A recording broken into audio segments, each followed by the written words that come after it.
They poured concrete over my grandmother's prize-winning rose garden to build their new infinity pool. So I made them tear it all out with a jackhammer, bankrupting their entire renovation in the process. My property isn't just a house. It's a registered historical landmark. My family has held the deed since the 1950s. And the backyard is famous for these specific heirloom roses that don't grow anywhere else in the county. They were my nana's pride and joy. Then the Hoffmans moved in next door. New tech money, flashy cars, and absolutely zero respect for boundaries. I came home from a business trip to a complete nightmare. Construction trucks were parked right on my lawn. I bolted to the backyard and just froze. A massive concrete slab had been poured, extending 5 feet across the property line, completely smothering the rose bed my nana had planted 40 years ago. I found the owner, Brad, supervising the crew. I was seeing red. I screamed, "What are you doing? You're on my land." Brad didn't even bother to look up from his phone. He just smirked and said, "Relax, buddy. We needed the extra space for the pool deck. I'll Venmo you $2,000 for the flowers. Don't be a Karen. $2,000 for a generational legacy?" I didn't argue. I didn't yell.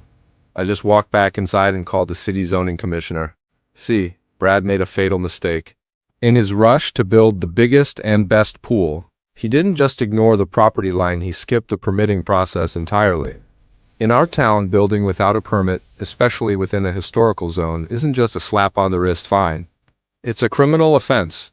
3 days later, the inspector arrived. He took one look at the encroachment, the unpermitted electrical work, and the sheer audacity of it all.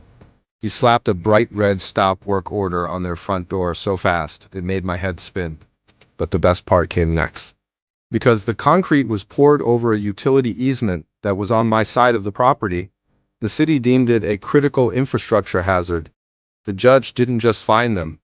She ordered immediate abatement. That's a fancy legal term for tear it all down right now. Last Tuesday, I sat on my porch, sipping a tall glass of iced tea, watching a demolition crew drill into Brad's half-finished $80,000 investment.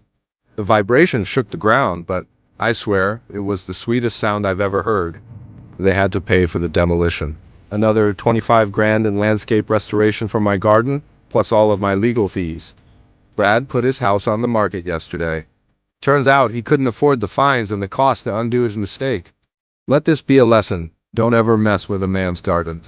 Subscribe and smash that like button if you think Brad got exactly what he deserved.